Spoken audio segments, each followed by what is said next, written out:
우리가 장사가 안 될 때 가장 먼저 해야 할 게 있는데 많은 분들이 이걸 놓치고 있어서 제가 지금 포르투갈 리스본 호텔 로비에 있는데 이거는 좀 놓치면 안 되겠다 싶어서 좀 급하게 말씀을 드리는 거니까 이 내용을 반드시 숙지하시면 좋겠어요. 제가 하는 일 자체가 뭐 브랜드를 만들고 또 장사가 안 되는 매장을 코칭해서 장사 잘 되게끔 하는 그런 일들도 하거든요. 그때 가장 먼저 하는 게 이거기 때문에 장사가 좀 안 된다거나 혹은 좀 고민이 있으시다거나 뭔가 해결이 안 될 때 반드시 이걸 실행해 보시면 좋겠어요. 보통은 장사가 안 되실 때 저한테 메일을 주시거나 혹은 뭐 인스타그램 DM을 주시거나 하시는 분들 중에서 가장 많은 분들 80% 이상의 분들이 마케팅 문의를 하세요. 마케팅을 좀 잘 하고 싶어요. 마케팅이 잘 안 돼서 장사가 안 되는 것 같아요 라고 하시면서 연락을 주시는데요. 제가 실제로 1년에 한 150곳, 200곳 정도를 직접 대면해서 상담을 해드리고 좀 코칭을 하다 보면 마케팅이 문제가 아닌 곳들이 훨씬 더 많았어요. 물론 개중에서는 마케팅만 하면 잘 될 수 있는 매장들도 있습니다. 제 올라간 영상들도 보면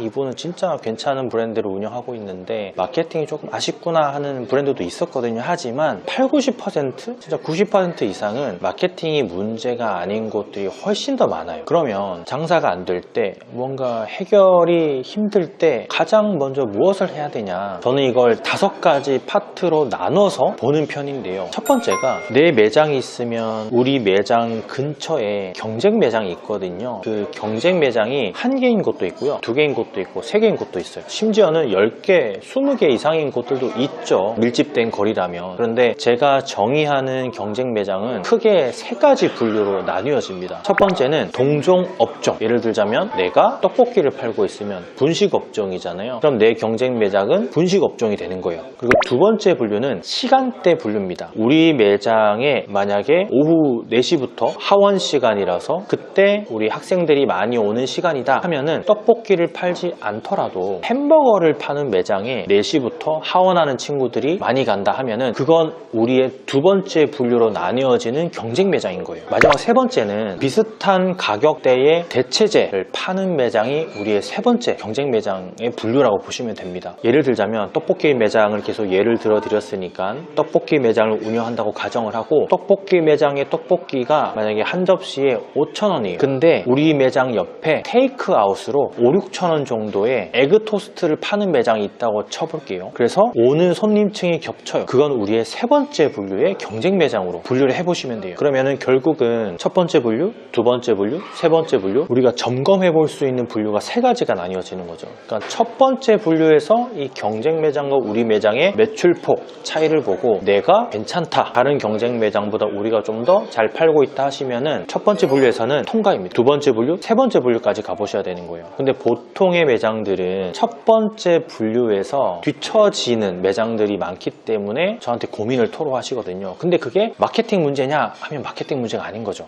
두 번째로 제가 보는 파트가 신규 유입률하고 재방문율인데요. 이건 상권이나 입지마다 조금씩 차이가 있는데 신규보다는 재방문율을 좀 더 포커스를 많이 맞춰서 저는 보는 편입니다. 근데 재방문율을 어떻게 체크하냐라고 궁금해 하시는 분들이 있는데 100% 정확하게 체크를 해보지 못해요. 하지만 가데이터로 볼 수는 있습니다. 그게 사장님의 눈에서 보는 뭐 단골? 저 친구는 자주 와요. 우리 매장의 손님들 전체 비중의 한 60-70%는 뭐 단골이에요. 이렇게 얘기하는 거는 1도 하나도 사실은 맞지가 않아요. 그거는 눈대중이기 때문에 데이터가 아닌 걸로 간주를 해야 됩니다. 그러면 어떤 식으로 확인을 하냐라고 하면 실제로 한번 설문을 해본다거나 뭐 계산할 때 한 번씩 물어본다거나 우리 매장을 오픈하고 나서 2달, 3달 이렇게 추적 관찰해보는 방법들이 있고요. 아니면은 온라인 데이터로 보는 방법이 있고 캐시노트라든지 아니면 포인트 적립이라든지 혹은 다른 기타 어떤 포스 데이터들로 카드 결제의 어떤 재결제 내역들을 보면서 단골인지 아닌지를 또 분류할 수도 있고, 마지막 세 번째로는 눈대중으로 하더라도 그걸 한 달 정도 가량으로 체크를 해보시면 어느 정도 단골 데이터는 나오거든요. 근데 그걸 해보면 아마 깜짝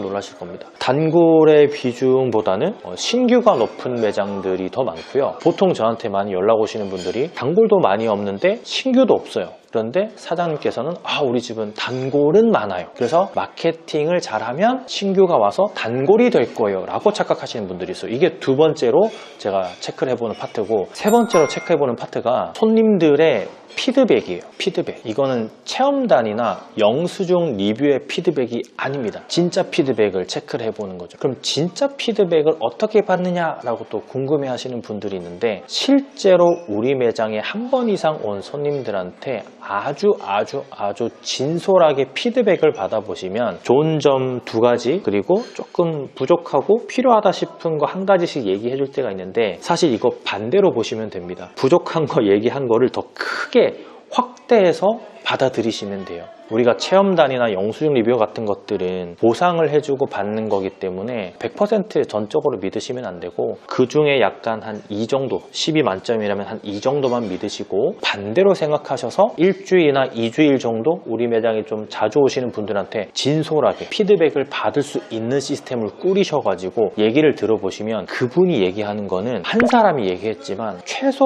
10명 이상, 20명 이상 똑같이 느끼고 있을 가능성이 어마무시하게 큽니다. 그러면 그 피드백은 정말 소중한 피드백이에요. 제가 아직도 머릿속에 남는 에피소드가 하나 있는데, 떡볶이집을 운영하시는 분이 계셨어요. 아담하고 지하철역 근처에 개인 브랜드를 운영하시는 분이었는데, 조금 안 좋은 상권이에요. 아무리 지하철역이라고 하더라도 저 위쪽에 있는, 어디라고 얘기하면 바로 알 수 있는 그런 곳인데, 거기에 불맛 우삼겹 떡볶이였나, 하여튼 고기를 올려주는 떡볶이가 있었는데 불맛이 하나도 안 나는 거예요. 그러니까 우삼겹을 볶아가지고 토치로 그을려서 떡볶이를 판매를 하셨는데, 단골분들 중에서 제가 추적 관찰할 때 이제 설문을 한 적이 있거든요. 불맛이 하나도 안 나서 먹어보고 실망했다. 그래서 그 메뉴는 다음부터는 안 먹고 다른 메뉴만 먹는다라고 하신 분이 있어요. 그래서 제가 우삼겹을 어떻게 하면 불맛을 더 확실하게 낼 수 있는지 아주 그냥 간단한 조리법으로 불맛 내는 법을 가르쳐준 어떤 그런 브랜드가 있는데, 사실 그 단골분이 얘기한 그 한마디가 불맛 우삼겹 떡볶이를 먹으신 모든 대부분의 분들이 느꼈을 가능성이 굉장히 크다라는 거예요. 그거는 우리가 실수하고 있는 거죠. 이게 세 번째 파트로 제가 확인을 하는 거고, 나머지 두 가지는 사실은 제가 알려드려도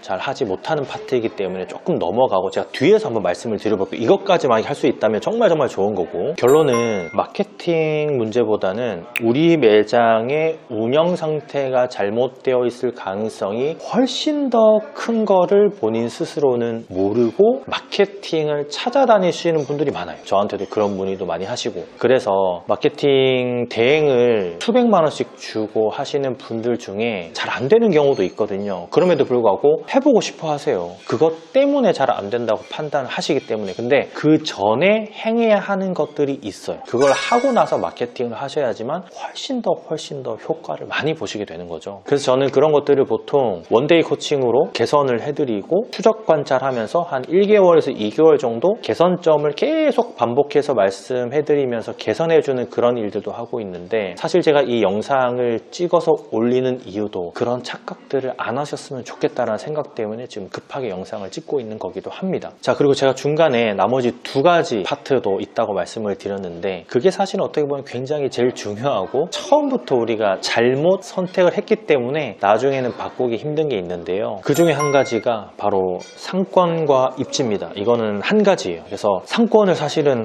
옮기기가 쉽지 않기 때문에 제가 말씀을 잘 안 드리는 거예요. 입지도 마찬가지입니다. 똑같은 동일한 상권이라도 입지마다 포인트들이 다 다른데, 낚시처럼 그 포인트를 잘못 선택해서 임대료의 범위는 되게 높게 설정되어 있는데, 입지 하나 때문에 월세가 한 50만 원 정도 차이가 나는데 매출에서는 1000만 원, 2000만 원 나는 경우도 굉장히 많거든요. 그런 상황에 놓이신 분들 좀 안타깝죠. 옮기지를 못하니까. 그리고 이제 마지막 하나가 바로 의욕입니다. 사장님의 의욕. 제가 방문 상담을 해드리고 원데이 코칭도 해드리고 또 추적 관찰해서 계속 코칭을 해드리려고 하다 보면 사장님이 의욕이 있어야지 그게 가능해요. 근데 실제로 의욕이 있으신 사장님들은 이렇게 계속 저한테 물어보십니다. 그래서 실제로 잘 돼요. 대부분의 것들을 많이 적용하시고 한두 달 정도 그렇게 많이 개선하셔가지고 실제로 매출이 오르신 분들도 많고, 잘 되고 연락을 주셨을 때 저도 굉장히 뿌듯하기 때문에 열심히 도와드리는데, 의욕을 가지신 사장님들이 그렇게 많지가 않아요. 처음 처음부터 마케팅 때문에 우리 매장은 잘 안 되는 거야 라고 생각을 하셨기 때문에 이 마케팅 하는 거를 좀 무언가 누군가 대신해 주면 좋겠다 이 생각만 계속 하면서 장사를 하세요. 그러니까 사실은 이게 해결되기가 쉽지 않은 거예요. 그래서 저는 마케팅이 사실은 정말 필요한 거기도 하고, 또 누군가는 마케팅이 제일 중요하다, 마케팅이 1순위다 라고 얘기하시는 분들이 있거든요. 근데 저는 살짝은 그 의견에 반대예요. 마케팅 중요합니다. 마케팅 중요하지만 매장의 운영 상태, 아까 말씀드렸던 세 가지 분류의 우리 경쟁 매장과의 매출 차이, 재방문율과 신규 방문율을 내가 한번 파악해 볼 수 있느냐, 마지막으로 손님들의 피드백을 내가 제대로 받고 있느냐, 개선하고 있느냐, 이게 훨씬 더 중요한 거거든요. 그래서 만약에라도 우리 매장이 지금 이대로는 좀 아닌 것 같다, 마케팅에 문제가 있는 것 같다 라고 생각하시는 분들이 있다면 저한테 메일 한번 보내봐 주세요. 마케팅이 아닐 가능성이 상당히 큽니다. 그래서 제가 필요하다면 매장에 직접 방문해서 또 코칭을 해드릴 수 있도록 할 테니까 이 점을 꼭 명심하시면 좋겠어요. 마케팅이 전지전능한 신은 아니에요, 여러분. 그리고 이 마케팅이라는 거는 전 분야에 있어서 마케팅 요소를 가미하는 것까지 생각을 하셔야 되는 거지, 우리가 흔히 하는 그 마케팅, 뭐 온라인 마케팅, 네이버 플레이스, 뭐 인스타그램, 당근, 스레드, 이것만이 마케팅이 아닙니다. 메뉴 이름 하나를 잡는 것도 마케팅에 속하고요, 우리 매장의 스토리를 하나 잡는 것도 마케팅에 속하고, 어떤 멘트를 하냐에 따라서도 마케팅 요소가 들어가냐 안 들어가냐에 따라서 매출 차이가 나고 단골이 생기고 사장님과의 관계가 형성이 되는 거기 때문에 우리가 하는 장사는 그런 표면적인 마케팅 하나로 뭔가 결론이 되어지는 건 아니다 라는 걸 좀 아시면 좋겠어요. 자, 오늘 이 영상도 제가 좋아요로 보답을 받을 테니까 좀 공감하신다면 좋아요 눌러주시고요. 저는 포르투갈 리스본에서 좀 더 많은 영감을 얻어서 여러분들한테 좋은 콘텐츠 만들어 볼 수 있도록 할게요. 그러면 건프로 이만 들어가겠습니다. 감사합니다. 많이 파세요.